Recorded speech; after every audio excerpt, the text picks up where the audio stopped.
so disappointed. All right.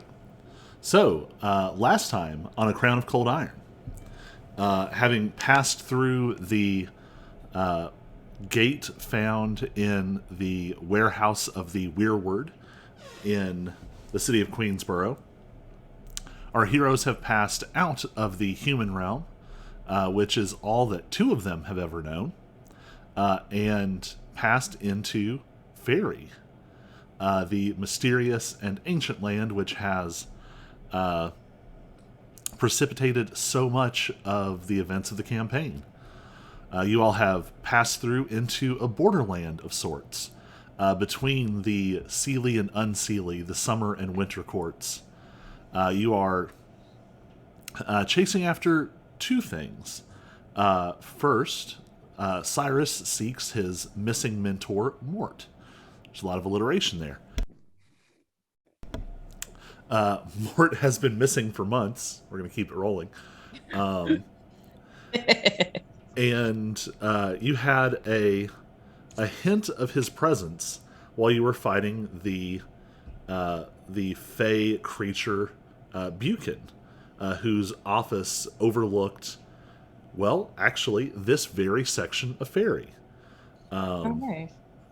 You felt a sense of Mort's presence off in the distance, so you are seeking him out, but also, more immediately, you all are chasing after Argent and Stultus, Oryx's cousins, also Dragonborn Fae, who seem to have been involved in the kidnapping, trafficking, something of humans into Fairy.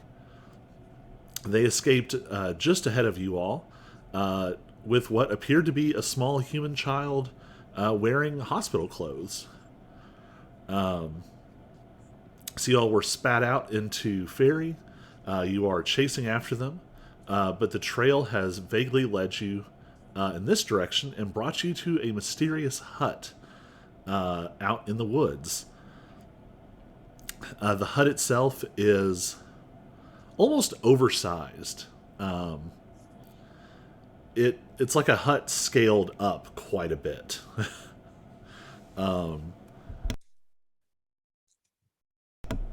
Cyrus was able to sneak up and sort of stealthily observe through a window, and caught at least 3 or 4 figures arguing. It was hard to overhear all of it because they were arguing in Sylvan, the one of the languages of Fairy. Cyrus, you picked up that they were arguing about Mab, who is one of the winter queens, and also a figure that you hadn't heard of called Hubundia. When you went back to report to the group, a strange creature emerged from the shadows under the trees. It appears to be something like a sleek black wolf or hound, but with dark feathers mingled into the fur, and wings tucked above their shoulders. It has let out a chilling, awful howl, which has inflicted some kind of effect on several of you. So we are going to start by rolling for initiative. Woo! Good start.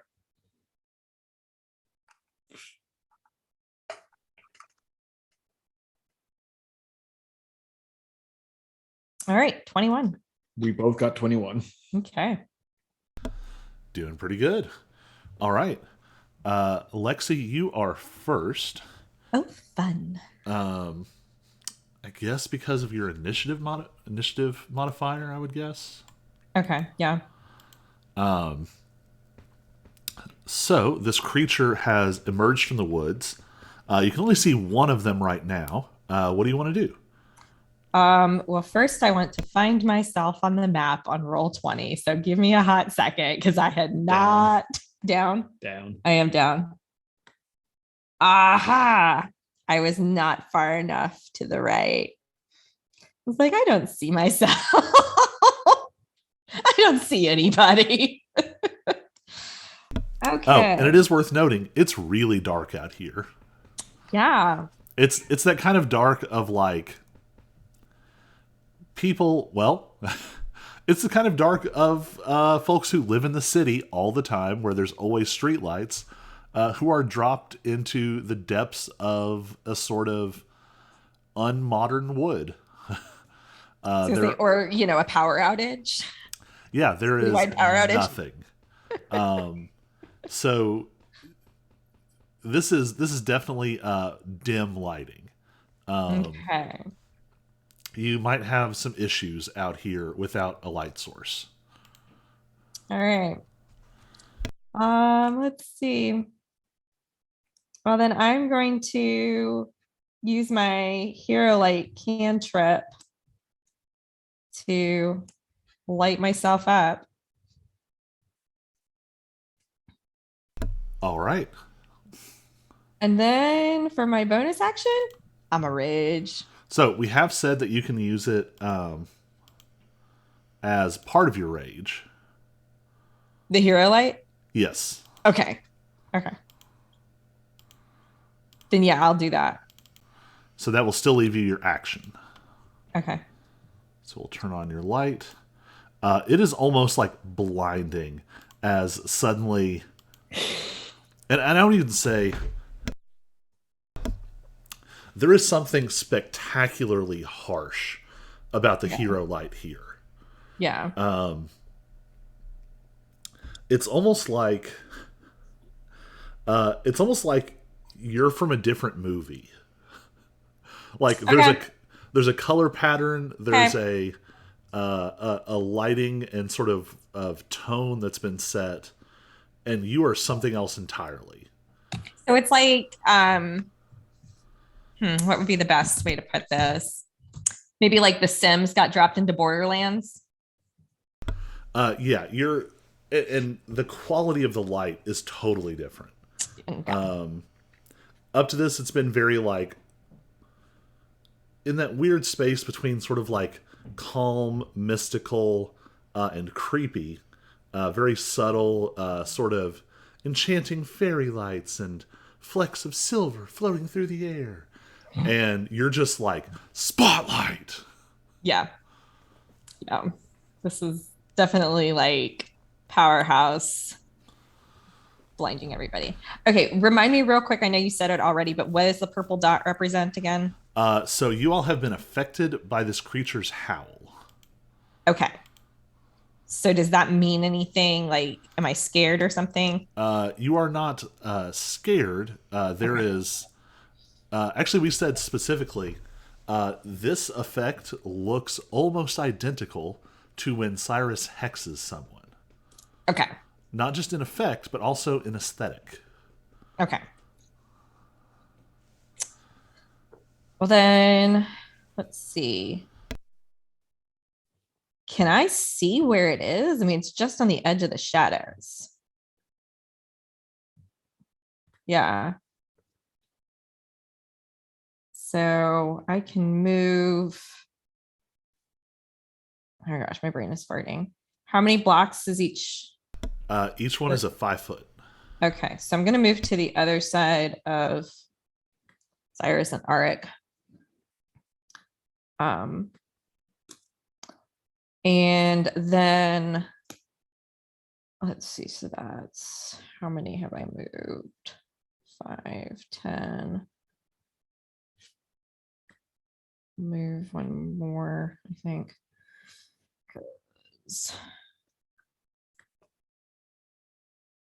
I'm thinking I kind of want to do a javelin, but I'm not positive. What do you think? Should I take a whack at it like I normally do, or throw a distance weapon? Oh. You're no help. Let's see. Can I actually get within melee range of it? Let's see. Where did you start? Were you? I there? started directly under Cyrus. Oh, directly under. Yeah. Yeah, you can. So, okay. Then I will be very bold and very stupid. This creature sort of flinches back as you Not so much from you, but from this incredible amount of light that has suddenly burst out of nowhere. Yeah. Am I able to see it better? Yeah. Okay. Can I like investigate what it looks like? What does it look like? Sure. Give me a perception check. Perception. Oh, you butt. I got a 6. The good news is there doesn't seem to be much hidden here per se. This is a sort of a midnight black, like wolf or hound, that seems to have dark feathers, sort of running through its fur as well. That's sort Okay. of like almost sort of like glossy, midnight black, like raven feathers. And it has 2 wings on its back. And actually, it has sort of dark, glassy avian eyes that are sort of reflecting the light as it looks at you. Okay. Okay. Um, well, I'm gonna take my ancient brewer's mallet and hit it. All right. It's a 14. 14 will hit. Okay. And that's 15 points of damage. All right. That hurts it pretty badly. All right. I hit it again for a 15. 15 will also hit. And so that's another 15 points of damage. Whew.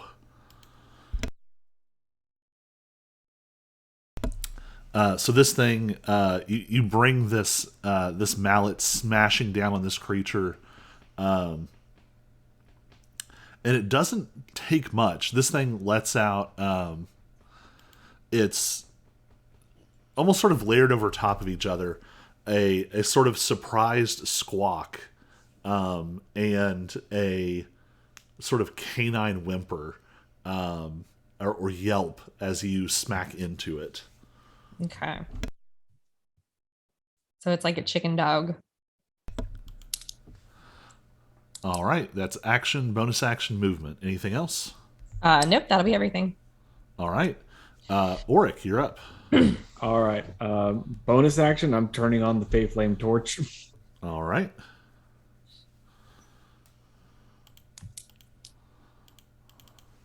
And you say it looks very badly hurt. yes. Okay. It's not dead yet. Let's see. Yeah.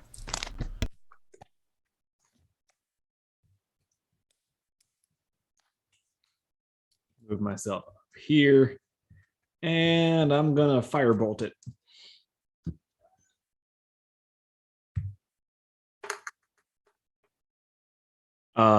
That's an 11. 11 is going to just barely miss. I rolled a 3 on the die. Ouch. That was action, bonus, and move. So Okay. All right, so that was Auric. It is Vela. Vela looks concerned.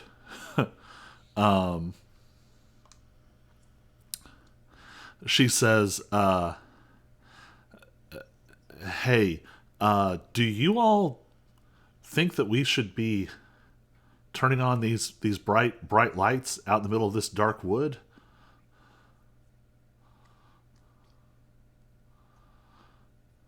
maybe not.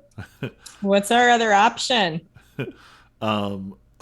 Vela is going to. What is Vela going to do?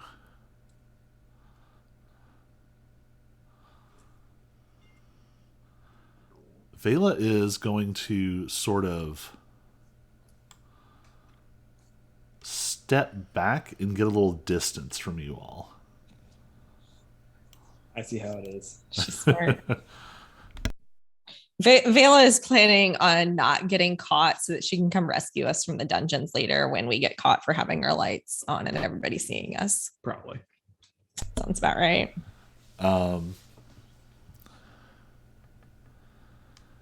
Yeah, I think that she is going to hold her stuff. She's going to hold an action. Okay. You all hear the sounds of commotion coming from up at the hut. And who's going to be Hugh?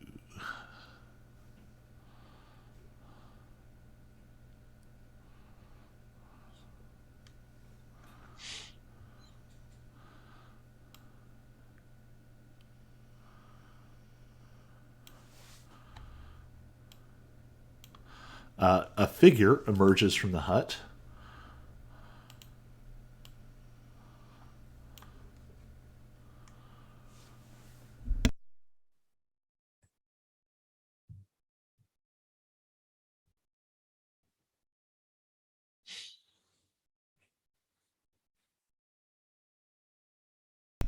Yeah, actually, we'll do it that way.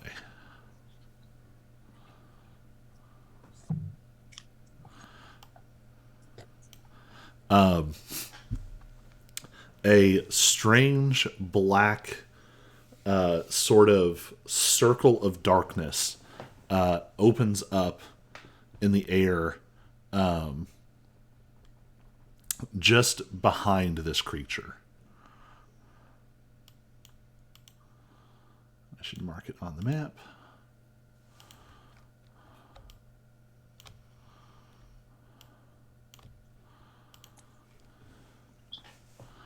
All right.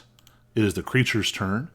The creature lets out a piteous whimper and is going to use a disengage and step into this black circle and disappear. Okay. You see two more of these creatures.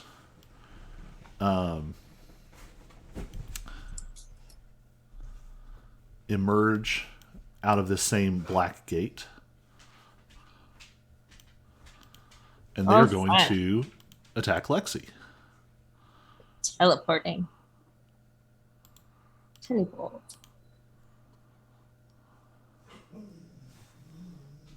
First attack is a 19. Yeah, that'll hit. Minimum damage, 5 piercing damage. And you need to make a strength saving throw.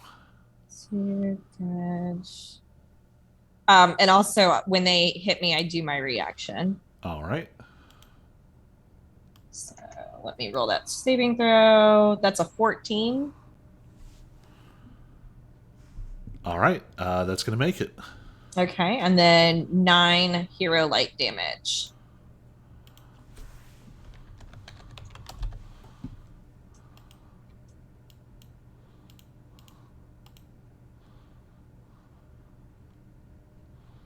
See.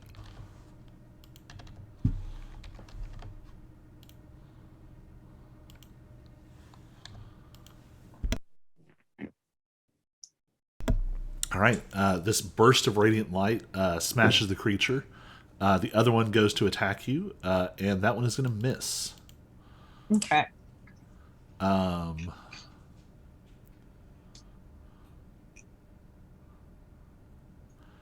Another figure, a humanoid figure this time,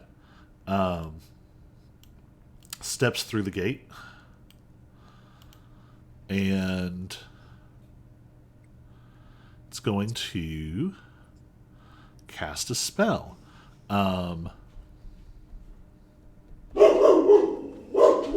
Lexi, give me a wisdom.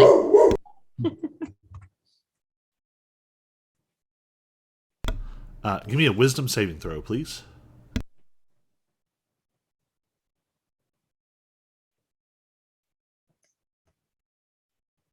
$14. All right. With a 14, you hear this sort of sibilant whispering and you are paralyzed. Okay.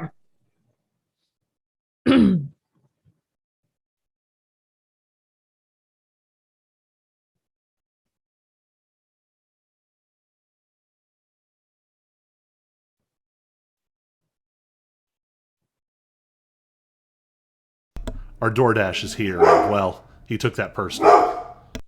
It happens.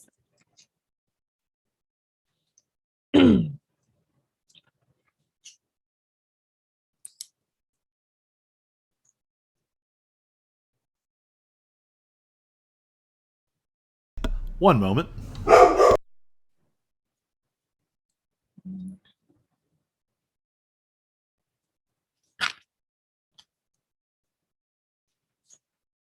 Well, that's probably a good time for cat treats. Okay. Go get some kitty treats so we can feed the kitchen.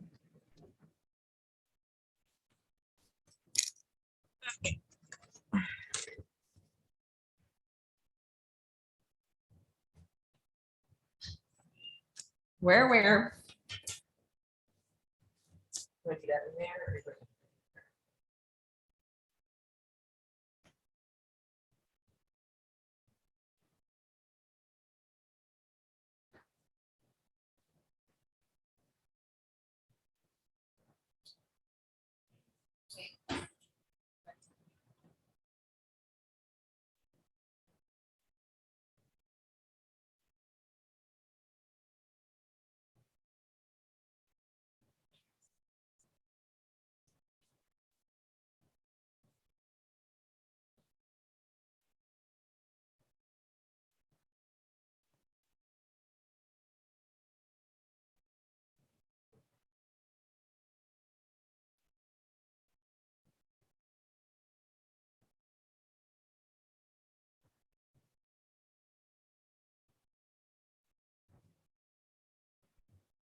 Sorry about that. He just would not be consoled.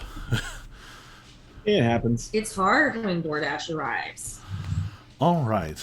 Gotta protect the house. Marta is going to make an intelligence check.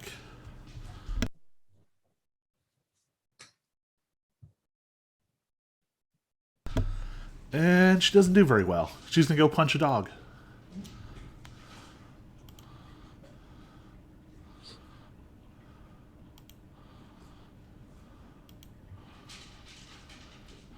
Jeez. Marta rolls bad, which was good for you all before and is bad for you now. Yeah, bad when she's an ally. She just rolled 3-1-4-4. 2 attacks with advantage. Okay. 3-1-4-4-2, 14. She hits with 1 attack out of 3 attacks with advantage and a +7 to hit. Wow. Marta, put the dice in the fridge. Seriously. So she whacks this creature pretty hard, but not nearly as well as she should have. And it is Cyrus's turn. All right. So when you said that the hex is similar to mine, is there any sense that it's also like from a similar kind of source, or just identifying that this is likely a hex? You are surrounded by dark, swirling clouds, and every so often, shrieking ravens come out of it to peck at you. Okay.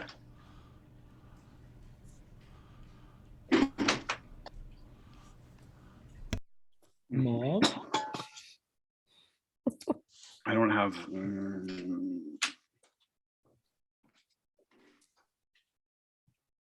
and I don't suppose I would be able to recognize anything about the figure that came out.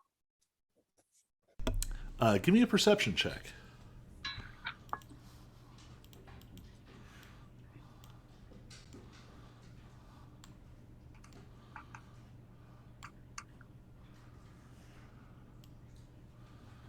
$18. On an 18, so this person would remind you, the player, of like a pre-Roman Celtic kind of person. It's the figure you can see is it's one of the people you saw through the window. It's a woman, very pale, wearing not so much like one sort of specific garment, but layers and layers of different materials and textures. You see what looks like leathers and pelts. You also see like a feathery mantle. Trying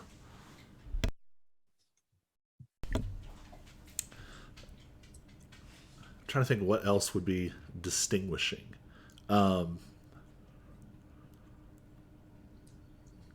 There. Let me look at that roll again. With that roll,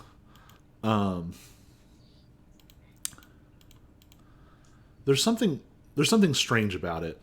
There's a distinct fey quality to them, but you also see traces of something very familiar. There are just little hints here and there that I don't know if Cyrus maybe has the arcane language to parse, but something reminds you of like Sauna, for example. So they're definitely fey, but with weird touches to their aura.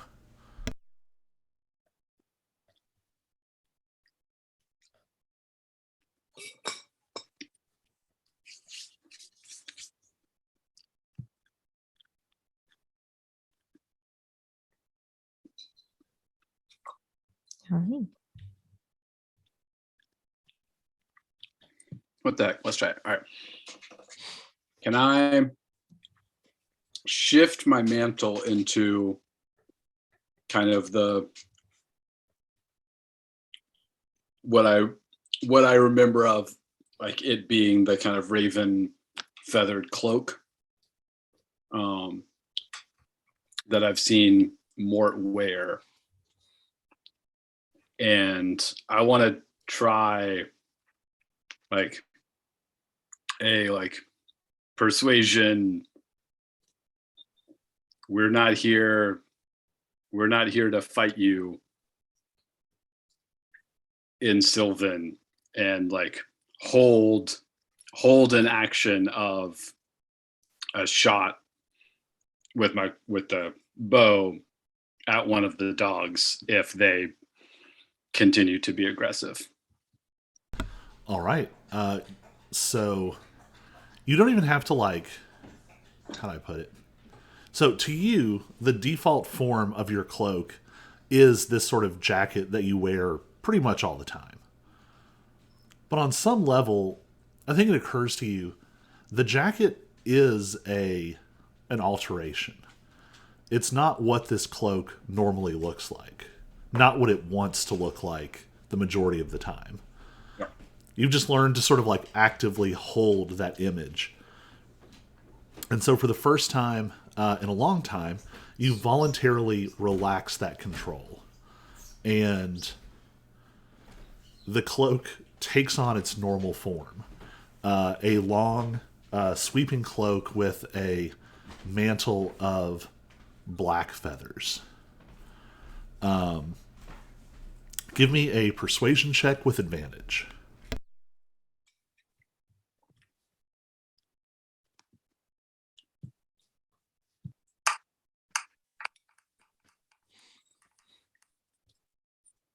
Woo! Hot that a dice. nat? 22. Oh, it rolled. I'll let you keep your hot dice. It rolled perception instead of persuasion, though. Ah, So Okay. just modify your modifiers as appropriate. it's the same. Okay. This keeps happening to me. I have skills with the same letter that have the same modifier, and so I just hit one. Yep. It's like, you see this figure pause, and they sort of look at you curiously.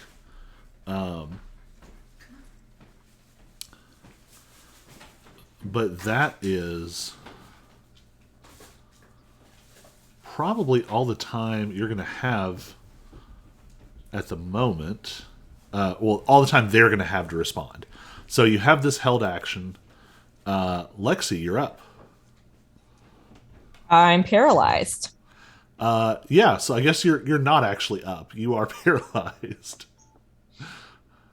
Lexi's turn involves doing nothing. So I think you'll be making a make another wisdom saving throw at the end of your turn. Okay. So essentially just do that.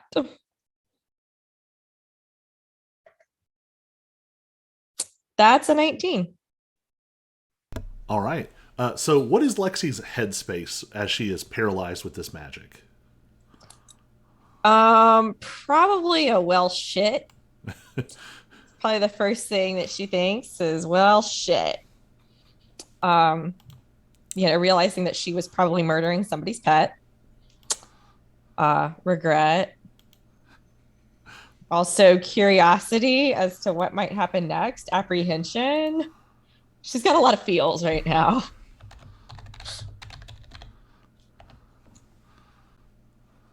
Birdo doggo. I did call it a chicken dog. So even as these sort of very angry combination creatures are sort of going to attack you on each side, the hero light sort of dims a little bit as this magic wraps around you, but it doesn't last for long. You can actually feel it. It's like the hero light eats away at this spell from the inside, and then gouts of flame sort of are bursting through this magic that's holding you. And at the end of your turn, you are no longer paralyzed. All right.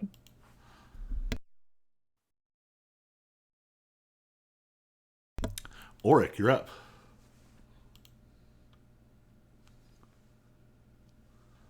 All right. So we've all got the hitting out of our systems now. Okay. I'm fine. We're all cool. Everybody's fine. Ever the diplomat. And I will hold an action for the earthen grasp if the lady tries to cast a spell again. I will earthen grasp her as a held action. All right. Vela is also kind of stepping. She's still sort of has stepped back. I should look. Oh. Ominous Howl just lasts for a minute. It does not have a save. Repeated save. All right. A different figure. The one who initially stepped out of the house.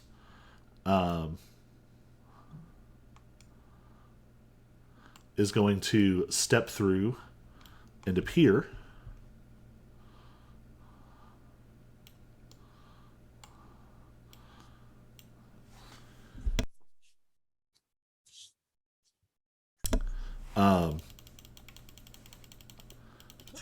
So this is another figure. The clothing is in the same style, but very different. It seems to be sort of the accumulation of a lifetime of differing sorts here. But again, capped with this mantle of black feathers, and this figure steps through. This one has sort of pale, long hair that just sort of hangs wild all over, and there is a weird quiet as they step through and sort of regard you all. And ignoring everything else that's going on, she walks over to within a few feet of Cyrus and is just sort of examining you very closely. What is this thing? There's something weird about the way that they move. Like they hold themselves in like weird postures that a human would find uncomfortable. Almost like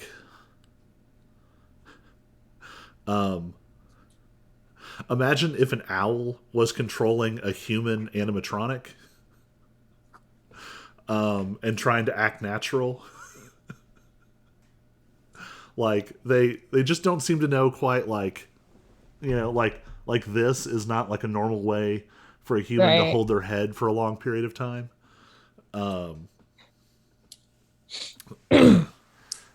And once this person walks out, the hounds are still growling a little, and they just like wave a hand at them, and they quiet.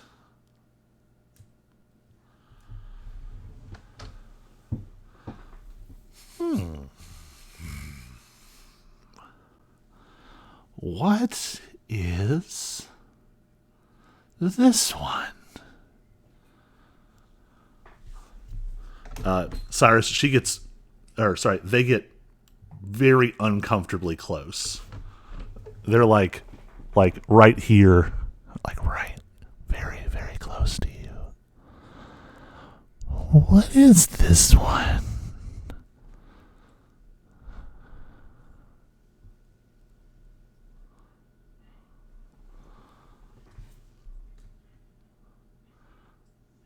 Oh, it looks like you talked, but I didn't hear anything. Oh, I said no one's got me quite figured out yet.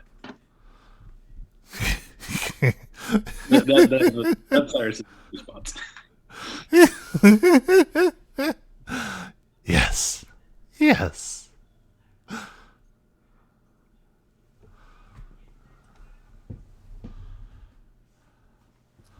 Well,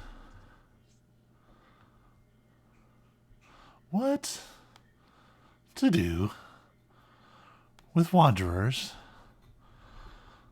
with such glossy black feathers?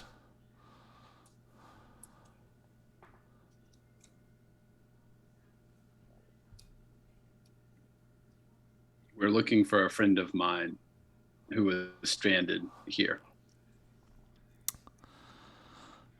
A friend. That's good. Friends. Everyone should have friends.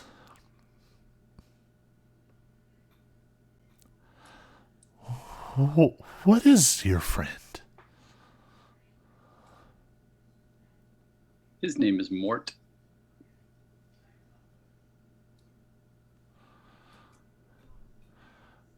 Your friend's name?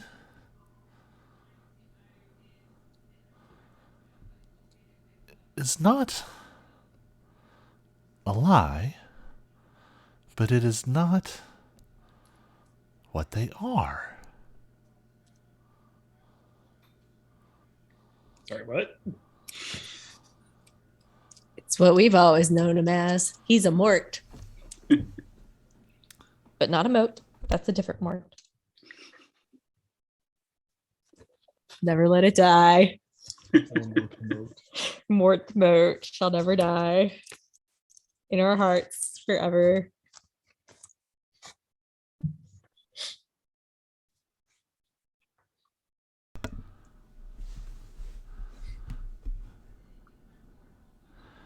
we don't mean you any trouble.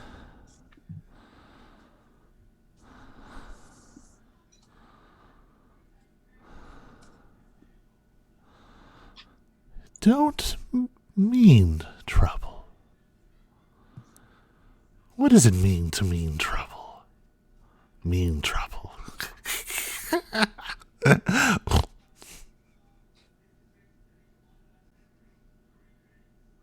I forget. Do I still have that kind of ping sensation on where I think Mort's location is? Yeah, it's just sort of like a continual presence while you're here. Okay. Without even having to roll for it, you would suspect there is definitely something about the connection that gives you your abilities, the one that stopped you from dying, that keeps you connected in this way. Okay.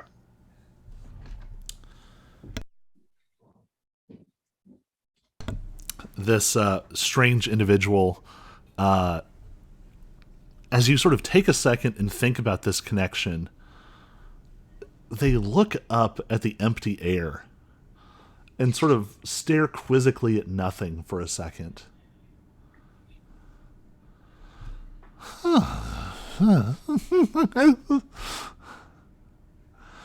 What is this? And they tap something. And it feels like you are a string, and like a bass string, and someone just plucked you. Yeah. You feel this like deep resonance that uncomfortably like shakes you. I think you experience it physically, but it is distinctly like a magical and spiritual effect. Okay. They listen to whatever sound this makes. And you see very quickly something unspoken passes between all of them. And this person backs up about 10 feet. The hounds go flat. And all of them now are staring at you. And the one that was speaking, they're breathing heavily.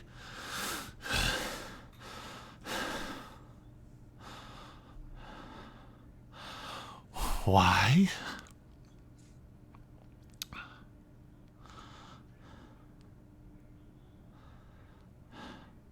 You see them thinking deeply about something.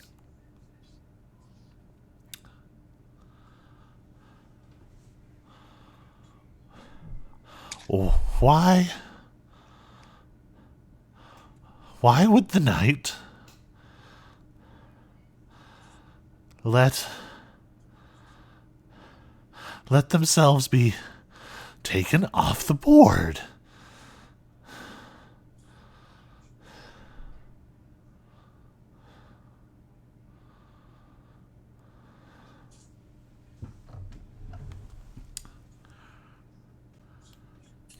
A third figure finally walks out from this gate, and walks out sort of hands up. This figure is not as sort of heavily bedecked in this garb. It's more sort of sleek, dark clothing, but with the same mantle of feathers. And they walk out and say, "Oh, you'll have to forgive Albicle. They're excitable.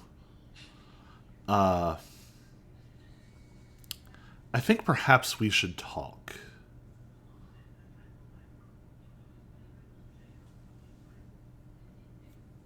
Sure.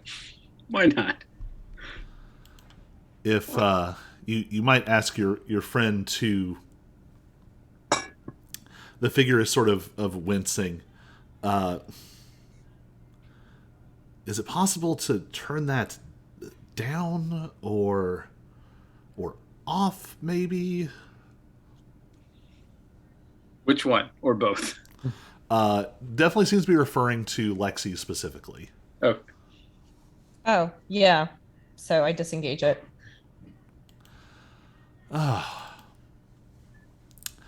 You see that instantly the hounds look much more comfortable. And the figure says, "Oh, thank you. Sorry that that light has ill connotations here, you might say. If you all would like to join us back inside, yes, I think there's things we need to discuss." Things we need to discuss, yes! And the figure you now know as Albicle sort of chimes in and sort of walks in this very weird, disorienting way and poofs back through this gate. So wait, do we go that way, or can I just walk to the cabin? It's a slightly longer walk, I suppose.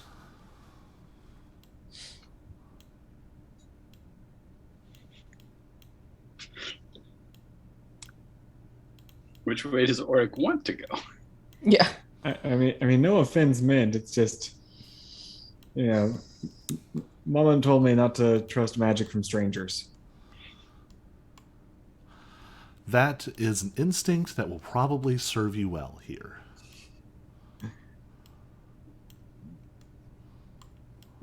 We'll meet you at the door. Very well. They step through the gate and disappear. The gate's going to close. Okay. And I'll let you all make your own way up, and I'll grab Vela and Marta.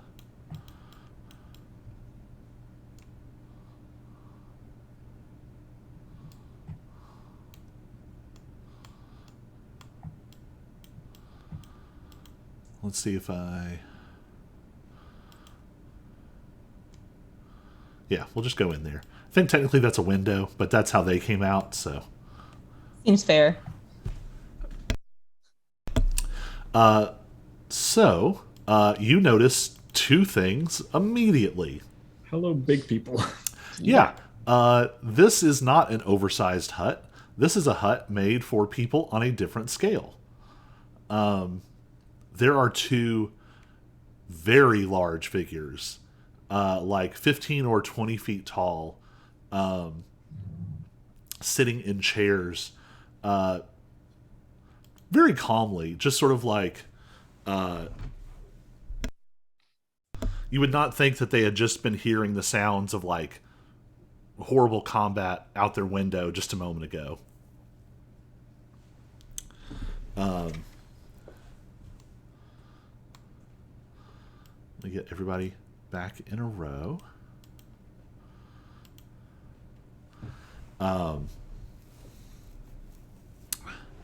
So now you can see all the figures in this room. I think Cyrus, when you looked in, could you see the larger figures?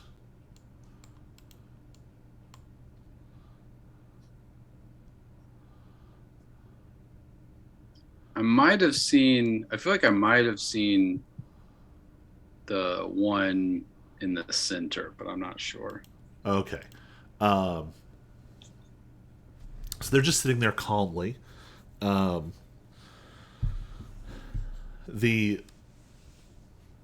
sort of figure in the center looks like a sort of extreme caricature of an old woman.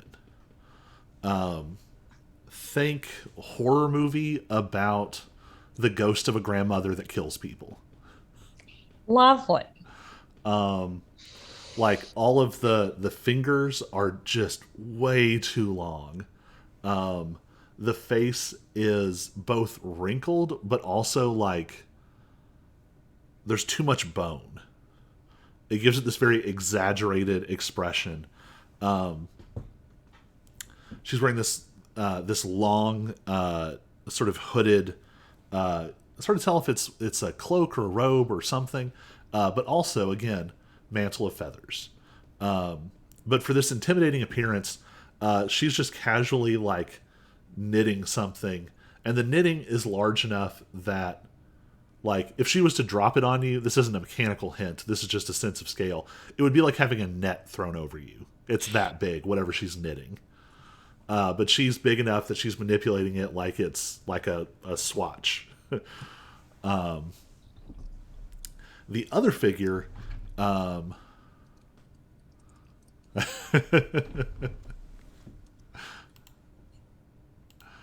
yeah, Auric, this wouldn't be unusual to you, except yeah,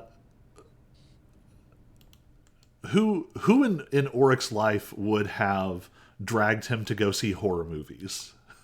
Exactly. Like who of his contacts do you think? I think somebody has made Auric watch a few human horror movies. Who is it? Oh, shoot. What was his name? Steve? Steve. Steve made you watch them. Yeah, you'd think with his line of work, Steve would be all about like detective movies and things. No. All about the horror movies. He's into like the slasher type thing. Funny enough, Like, horror movies are what relax him. Yeah. yeah. The other one feels too much like work. Exactly. Yeah, Auric, you actually wonder. This figure looks eerily similar to like the monster of a like horror slasher supernatural story, to the point where you wonder if like maybe it was based on like folklore that was based on real experiences that have gotten warped and trickled down over centuries. It's close enough that it's maybe not coincidental. Mm-hmm. This other figure is this very tall, elegant-looking individual, long white hair that sort of flows down, and the face wouldn't be out of place on like a model. Almost sort of like a cold, how do I put it?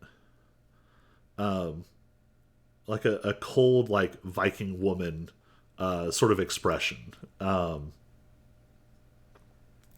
expression, facial features. And both of them sort of regard you all calmly as you come in. This hut is strange because it's clearly built for two different scales of people. Most of the things in here are this mega size. But you can see that there is like a smaller table that's been set up. Other than Auric's Fey Flame Torch, there is still whoops. I don't know why I look at... There we go.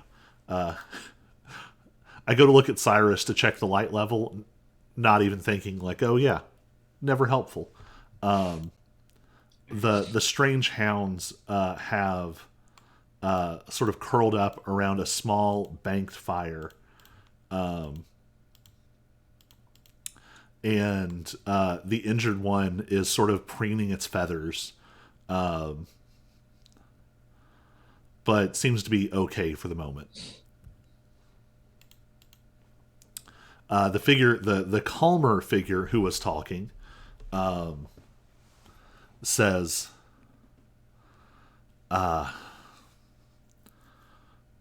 to set your minds at ease, we offer you welcome into this space for the purposes of this conversation. We will not do you any harm in this place, either directly or indirectly, as long as you offer the same. I do so offer. As the one who beat up the dog.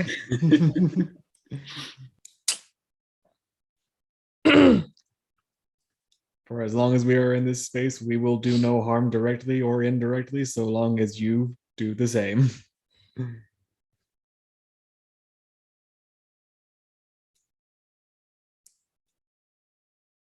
But you got to warn me if I make a misstep because there's a lot of stuff I don't know yet. This is all new to me. We don't go much for Fey protocol in this space. Only the parts that are important. You can call me Rafe, and they gesture behind them. The sort of intimidating figure, they point and say,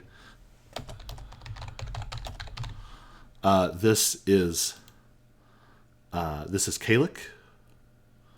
That is grandmother. You have met Albicle, and this is Traker, and gestures at the other figure who came through the portal.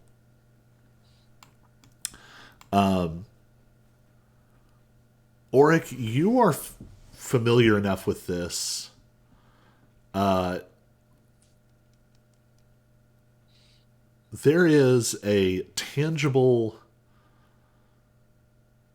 sort of arcane manifestation when someone gives you their real name in Fairy. This is not their real names. But you also know the protocol is you don't give your real name most of the time. So here's a fun question. What name are you all going to introduce yourselves by?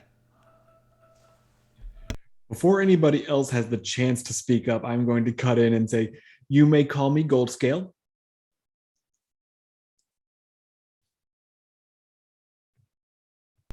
They sort of nod. I'll let you two think about this for just a second because I did just kind of spring it on you. And I'm going to go grab a drink. That's why I went first, so that y'all wouldn't be like, oh yeah, I'm Lexi. I mean, technically, Lexi's not my legal name. True. It's a nickname. I just prefer to go by it. And here's an interesting thought. Do humans know their true name? Possibly not. Possibly not.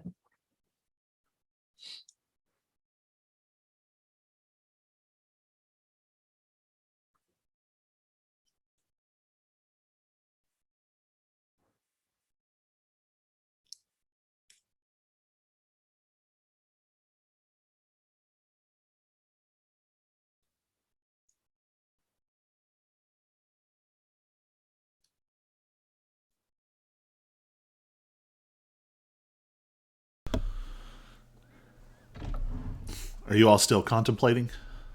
I think I've got a name. You may call me Barkeep. There. Works. Albicle kind of cackles and says, a lie with more truth than not. Indeed.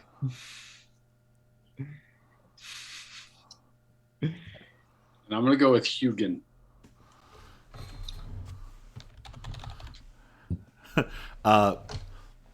When you give that name, all of them laugh. Not like laugh at you, but there's like a chuckle. Give me a nature check.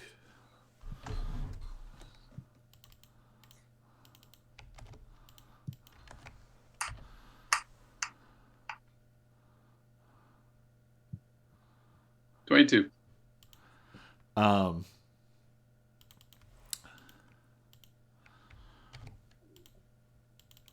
the 3 out of the 5 names, um,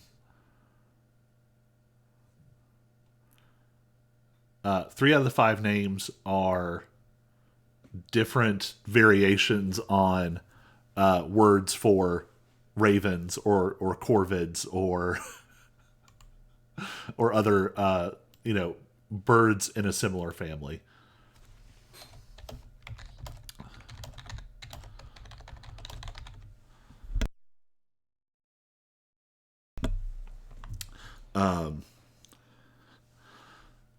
Yeah, so Rafe kind of chuckles just a little. I see that you all have taken to the practices here fairly quickly. We've had some education, help from a local. So Tretcher is very sort of quiet and just takes a seat at the table. Albicle is sort of cackling and pushes through the hounds with sort of yelps of protest and is fixing tea over this massively oversized fireplace. And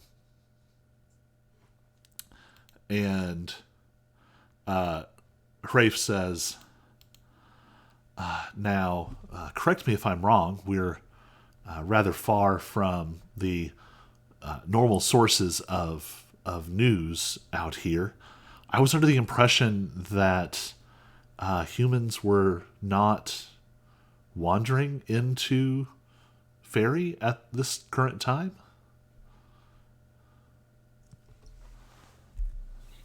Not wandering, but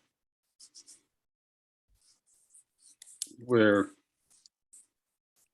looking for a friend and following the trail of those who might be leading humans here under false pretense.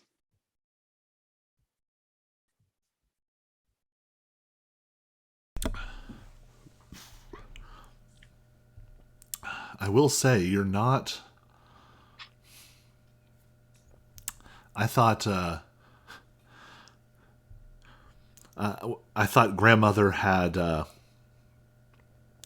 perhaps gotten a bit lost in time for a moment, insisting that there were humans passing this way, and twice in one day. Certainly unusual. And Albicle sort of cackles again with her back to you all. Looking for a friend. looking for the night.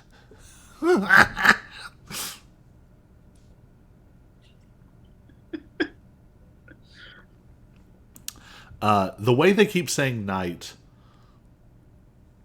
is odd. And you see grandmother barely moves. Like they're still just knitting. Yeah, very intricate knitting. I don't know how knitting works. I'm just,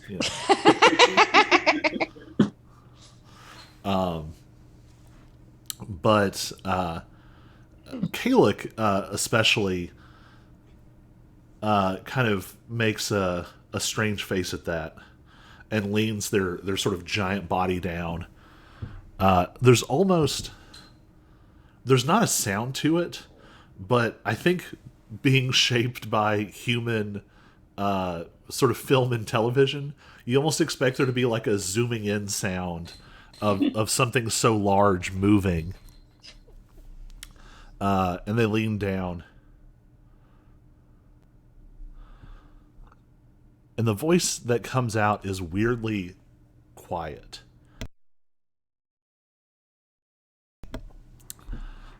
They're looking for the night. Why is the night even here?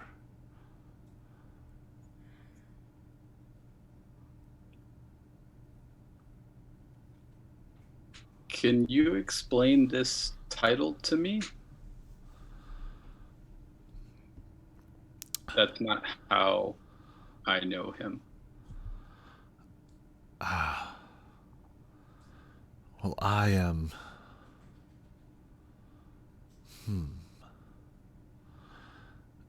It is somewhat in bad form to speak too much of another's truth, but you say the knight is your friend.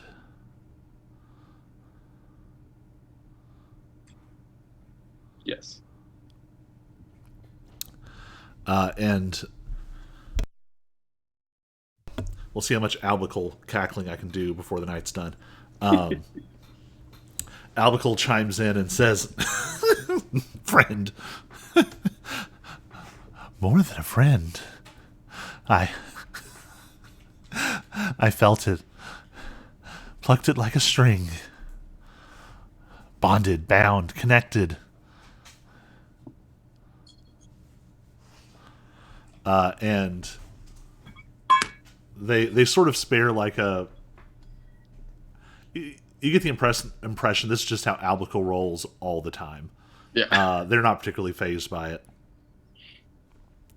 And Kalix sort of nods their giant head.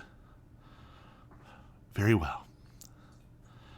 The knight is first among her warriors. The Queen's Blade, the Prince of Ravens. He is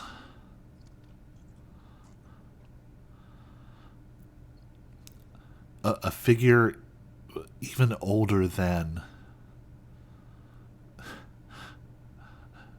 the courts themselves, though they would not admit it lightly.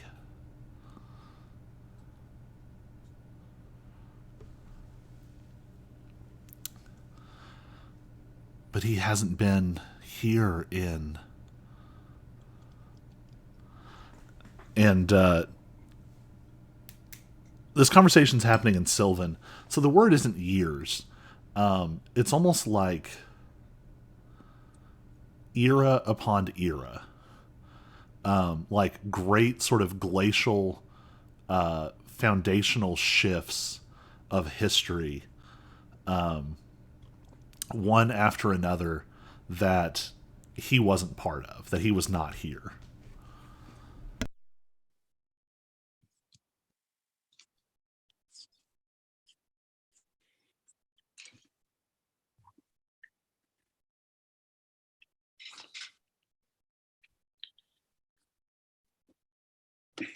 Cyrus will sigh, say, yes, we've been dealing with a cat problem. We believe the unseen stalker is behind his current return.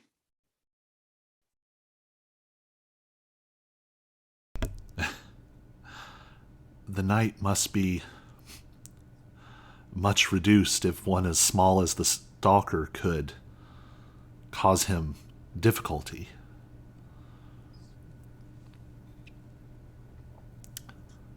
Yeah, Oric, you're doing the mental math on that one. What?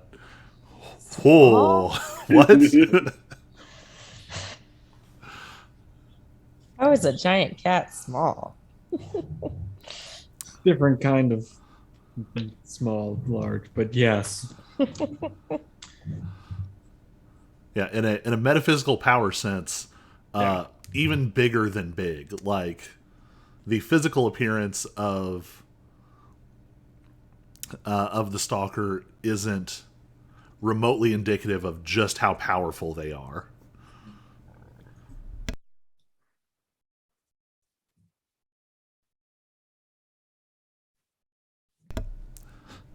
I gather that a lot of pertinent details have perhaps been withheld from you.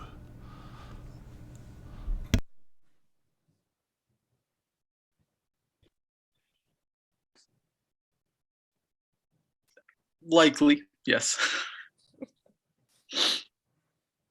We deal in a lot of secrets. I live in a lot of secrets.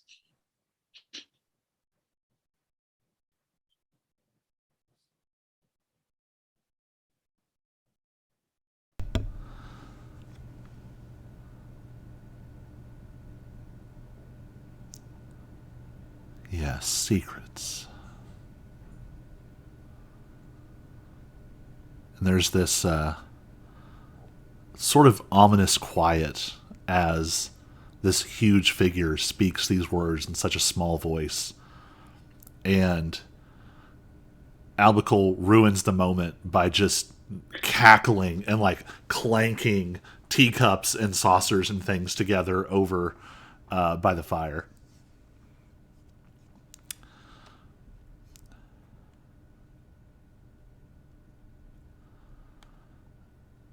So that is what the night is.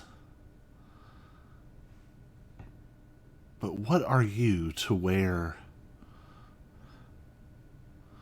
a mantle of the queen, but to smell so much of human?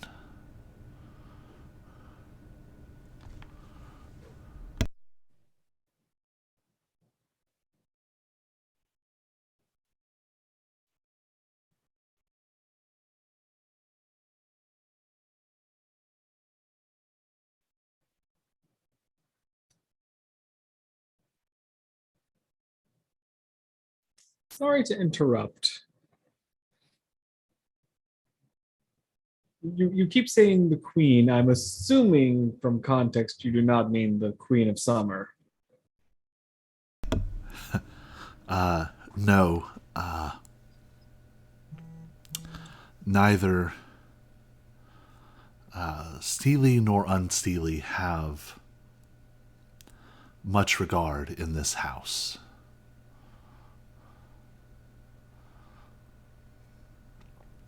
We speak of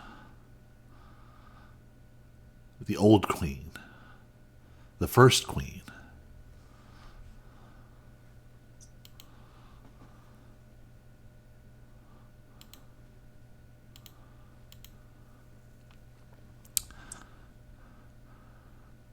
There's a slight pause, and for the first time, you hear grandmother speak. But it's not so much one voice. It's almost like a chorus of whispers layered over each other. And you just hear these now familiar titles. But it's like a thousand voices whispering, and each one sort of peaks for a second, and all together it creates a coherent word, but there is an unsettling quality to it. And after Kalix says the first queen, grandmother whispers, "The Lady of Wailing, the Phantom Queen." But her mouth doesn't move. She just keeps knitting, but you can feel that this originated from her space.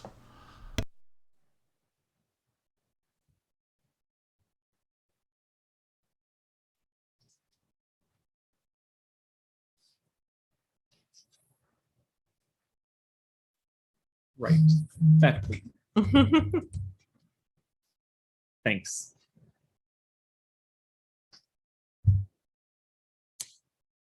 That you paid for this. I'm asking as a character, as a person, not a character.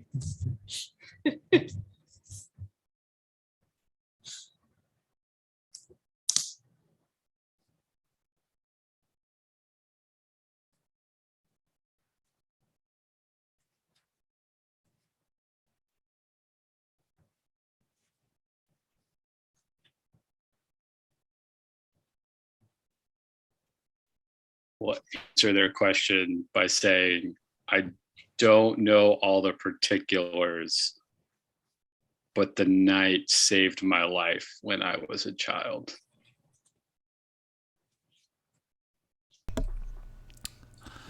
There is a nod of recognition, and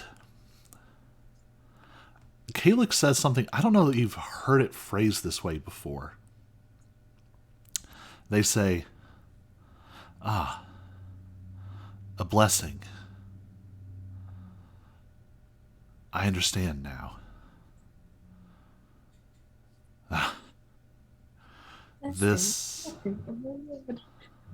This is why the night is less. Are there more like you?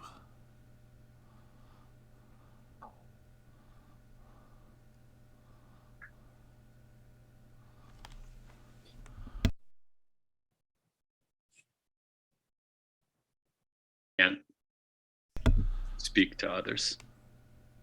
What was the first part of that you cut out? I know of one. I think from sort of the what an audience might see in this moment is sort of a cutaway to Sana and Alex having some kind of like blowout argument in an apartment, and like the back and forth. She's like yelling in this sort of ancient common and sort of Tuathan language, and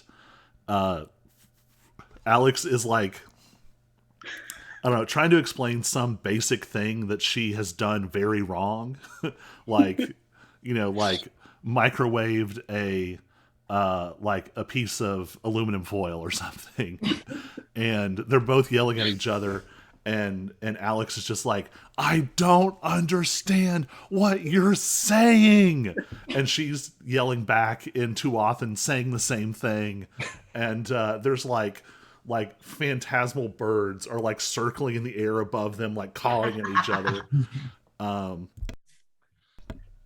then it sort of pulls away for a second, and you see the depths of the space beneath the Raven Palace and the massive, monstrous creature that still resides down there. Cyrus, I think you would physically feel this on some level. And you've probably been feeling this for a while, that there is, much like there is a strand connecting you to Mort, there is also something connecting you to these other presences as well.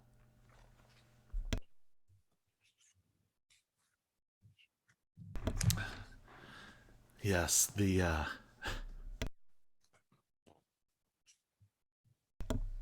where others were so guarded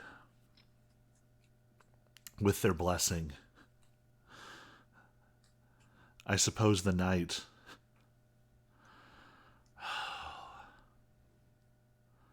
his poor strange sense of duty,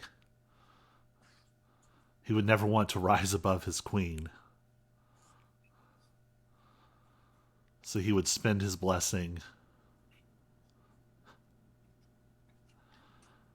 carelessly.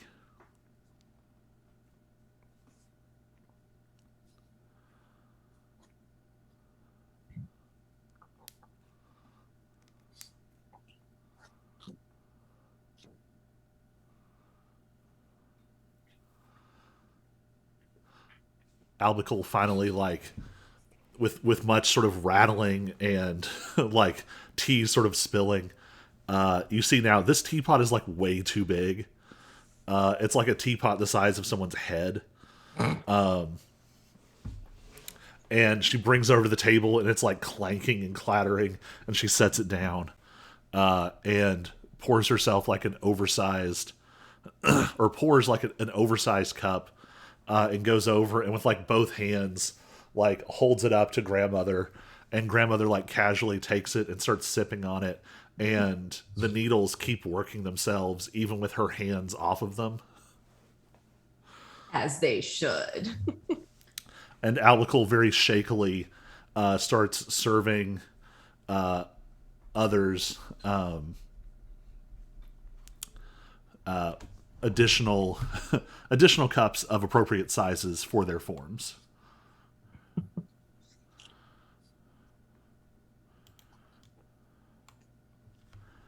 Auric, give me an insight check. Okay.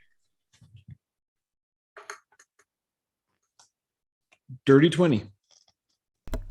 As she sips this massive mug, and this tea smells great, by the way. It's like filling this room up with this sort of warmth, just the smell of it. But as she sips, grandmother's eyes are like sunken deep into her face. These sort of like exaggerated bones form these cavernous, deep eye sockets, and there's just sort of like little flickering, little sparks of light deep inside them that suggest an eye. And you realize that she seems to be staring at you with an intensity. That's not creepy at all. And I'll clarify just because we've set the vibe. It's not an "I'm gonna eat you" energy. Right. I know it could like feel that way, but it is not. But she is definitely trying to figure something out about you. Begging your pardon, Babushka. Do you have a word for me?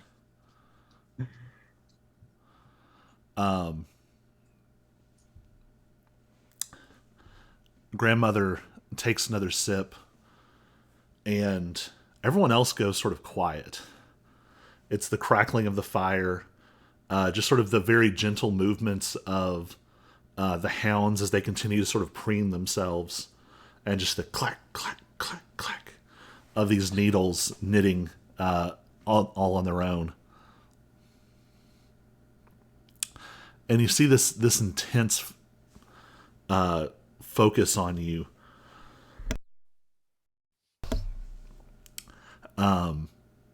And as you sort of turn to regard her, it's almost like this sort of cavernous dark space of her eye sockets grows.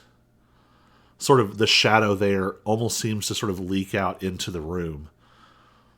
And until for a moment it feels like all you can see is just like the pinprick lights of her eyes in the dark. Give me a charisma saving throw. No sweat. 12. What? It's a 5 on the die.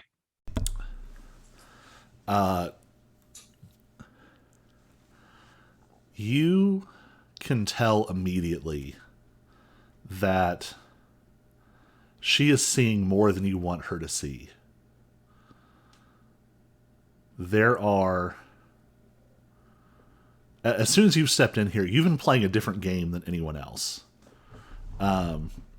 Because for all that you pretended to be sort of incompetent at matters in Fairy to get Lambton off your back, you know enough.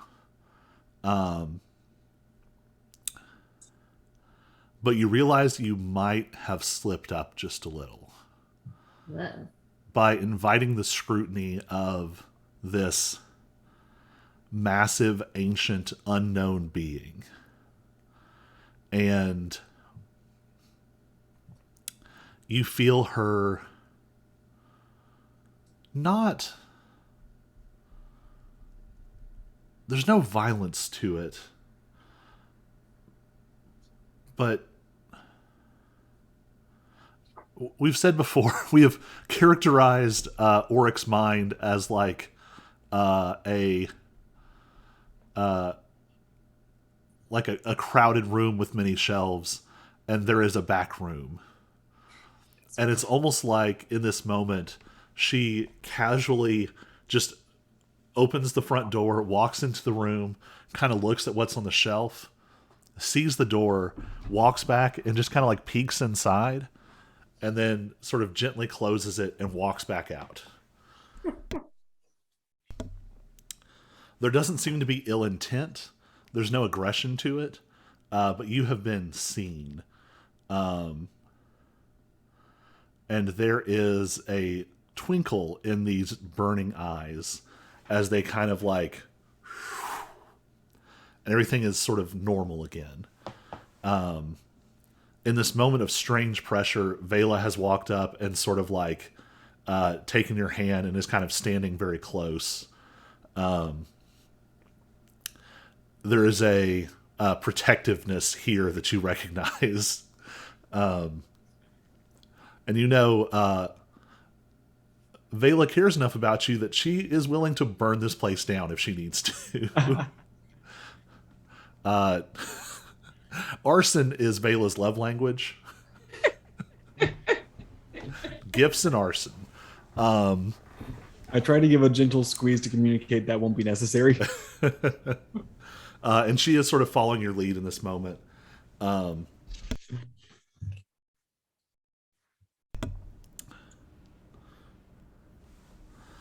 And so grandmother sort of smirks just a little bit over her cup of tea and says, in the same weird sort of whispering voice,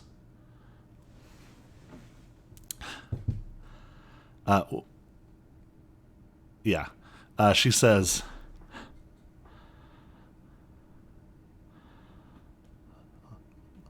little gold scale, you already know what the word is. You only have to speak it.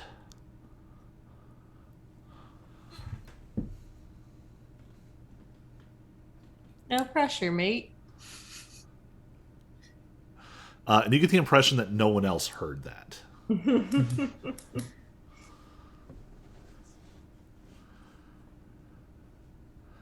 I think all of the normal denizens of this space are just used to Grandmother Winter, not Winter, Grandmother just whispering weirdly, and they're not expecting to hear. Marta is kind of making a weird look, and it's kind of like, what did she say? She said the tea is very good. Oh. Okay. Our readers might remember Marta is a meathead.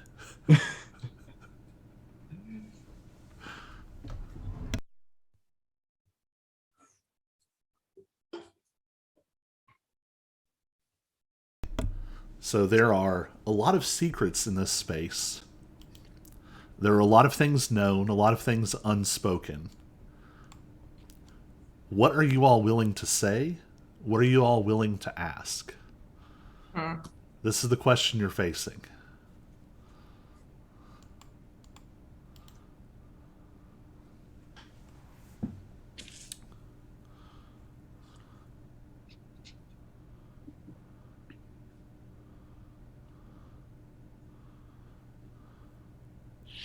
I think Cyrus's first question is still, "Can you help us find the knight?"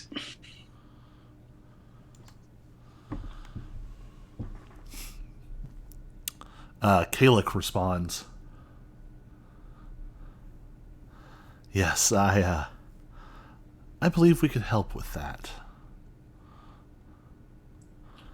And she sort of makes a gesture, and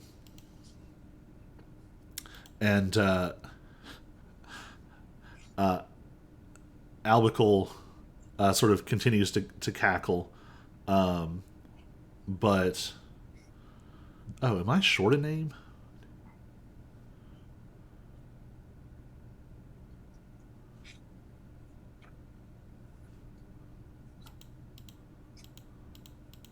Albicle, grandmother, Kalik. I haven't said this person's name yet, right?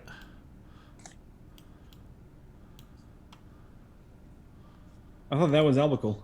Yeah. Oh, you're right. Okay. Albicle. My map and my mental image like went dissonant for a second. I was pretty sure that I missed a name, so I was like, wait, what? And in this sort of weird environment is the sort of place where you might look over and just see a person that's been there the whole time and you didn't notice. That is sort of the vibe here. Okay.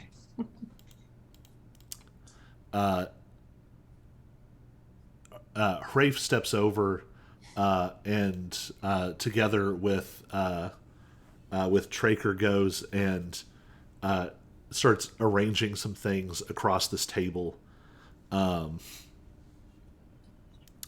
Little items and implements.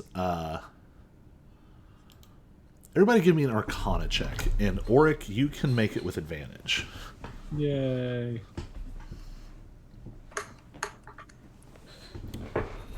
Oh. Do I get the 19 or the 19? Did you see what I rolled? A 1. That one. I mean, So that sort of tracks. it tracks. So, Cyrus, you recognize just enough of this sort of by association. Sort of much like our world, there are traditions of sort of like folk magic and sort of witchcraft and hedge magic that goes back forever and ever and ever. Auric, you recognize, as someone who has sort of grown up in this context, this is the magic of hags. It's always a little bit different. It lives in a weird space. Mechanically, it's almost at a weird intersect of like warlock, wizard, and sorcerer all at once. Or maybe even cleric as well.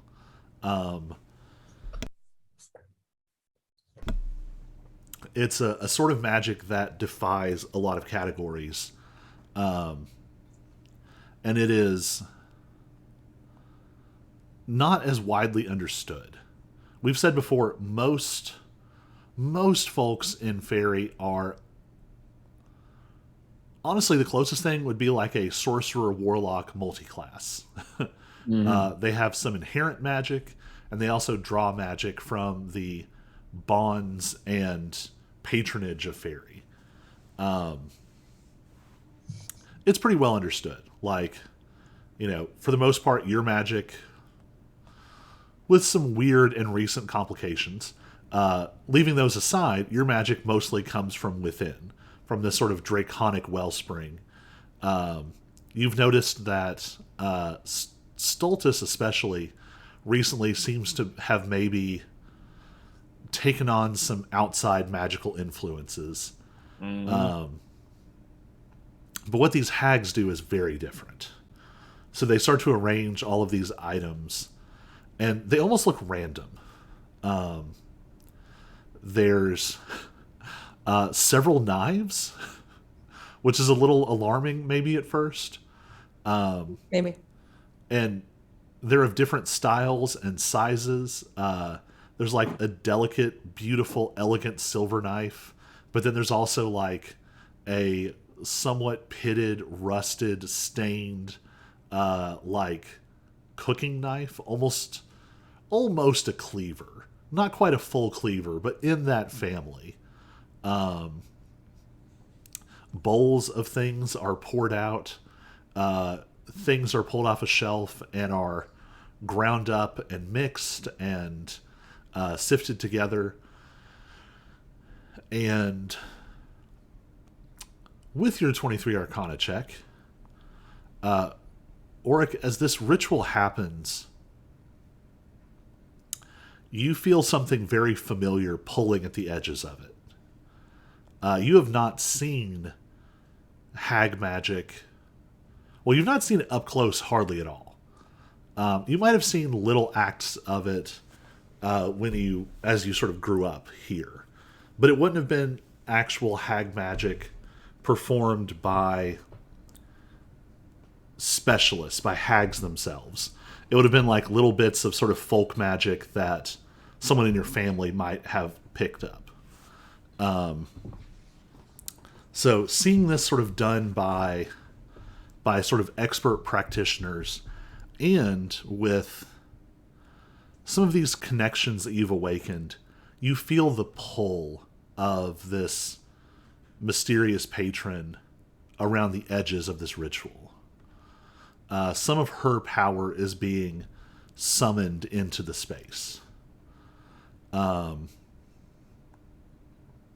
I'll even say, give me another charisma saving throw. This is going to be a very, very low charisma saving throw. I'm gonna laugh if it's a 1. I got an 11. You feel some of this energy. It's almost like it's spiraling through the room. And on everyone else, it just sort of passes by and keeps moving. But it almost sort of wants to accumulate around you. You feel it start to sort of drape across your shoulders, sort of running down your body. You feel it sort of brushing against your head. And you feel two different things that you're able... Well, I'll give you the option. I assume you would want to not allow these. One, you feel your draconic form wanting to slip away. Your sort of human impression is trying to come out. The other thing you feel is something is sort of flickering and gathering more heavily sort of in this space, but you become aware of it in time. How do you want to respond to these two things? I think I am definitely pushing back and keeping the draconic form on. So I would think only Vela probably notices, because like for just a second, I think maybe the scales on your hand go just a little, and she notices and no one else does. What about the other thing? You said it was something gathering above your head.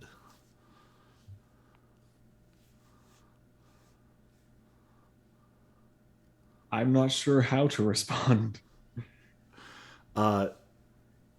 You hesitate for a moment, and this magic is sort of swirling, and more of it is concentrating in this space, and it starts to take a physical shape. Something is forming above your head. That's not ominous at all. Something that is cold and dark and familiar in a way that is... Well, I'll let you decide the feel. This feels like you're not sure if she speaks again or if you just think of it, but you hear grandmother's voice. The word is yours to speak. And you feel this thing gathering and forming. No pressure. I have a very silent but forceful "not now" in my head. With a force of will, it sort of... and the magic disperses. And you almost feel like a hand across the side of your face as this mist of power sort of swirls away. Just for grins and giggles, everyone else give me a perception check. This is going to be a very high DC.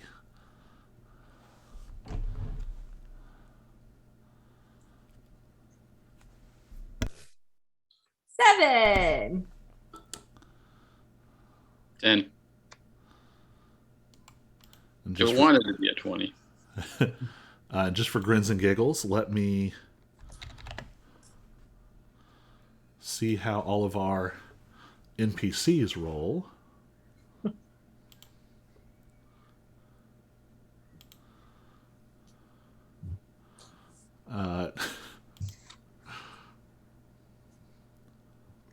Marta gets a 5 on the die for a 7.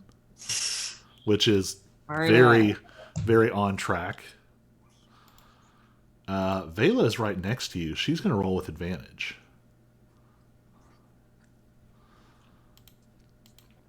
Vela gets a 15, which is not quite enough.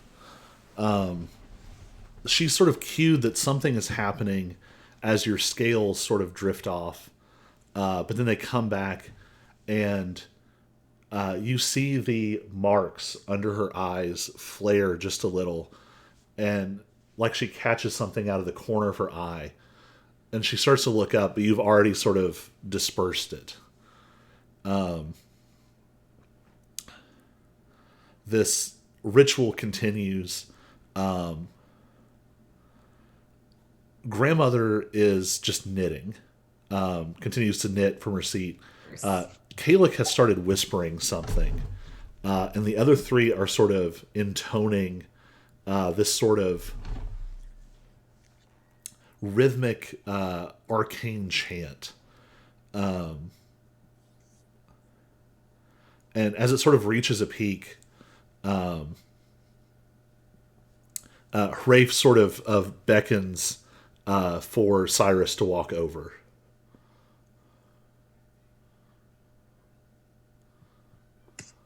Okay.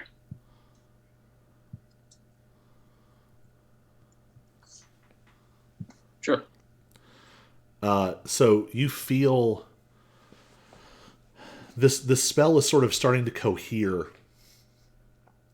and the closest comparison, this spell like tastes your aura. You are being sort of in a sort of arcane spiritual sense. You are being sort of sniffed and tasted. Somewhere between like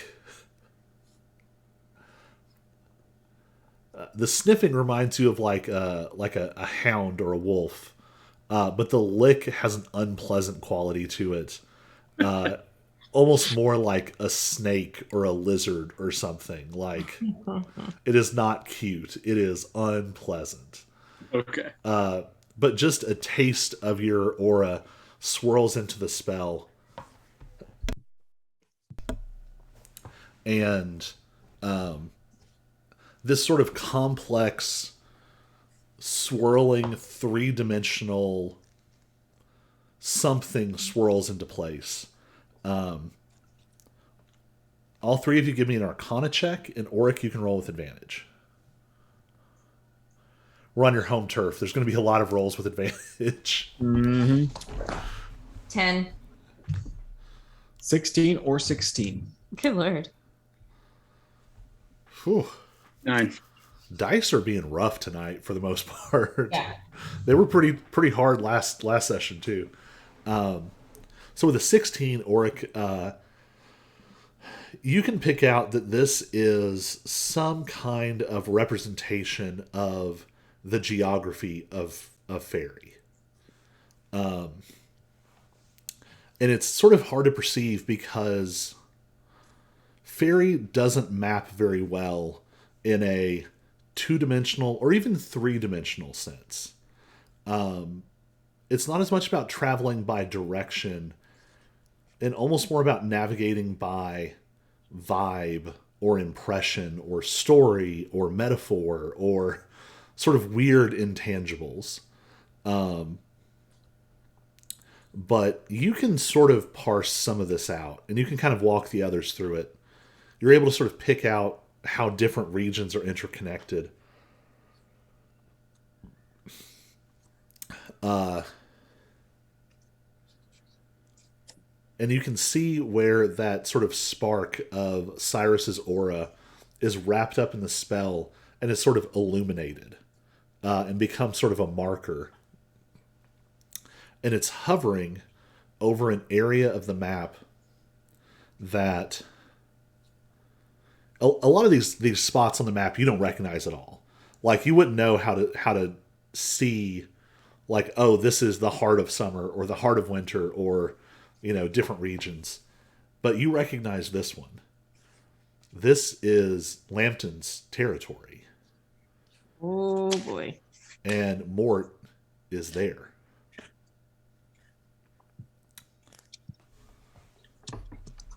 Oh boy. And with that revelation, that's where we're going to leave off for the week. We'll come back next week and figure out what that means and what to do about that, and continue your conversation with these interesting individuals in their giant hut. So I'm going to Does go the ahead. hut have legs? You haven't looked yet. It seems to be sitting on the ground, but Does it have a talking fire narrated by Billy Crystal? you've also not investigated the fire. Gonna have to do that. See if it sounds like Billy Crystal when it talks. I'll say a good rule of fairy is take nothing at face value. Okay. All right, I'm going to kill the recording. Recording stopped. And bye, Internet.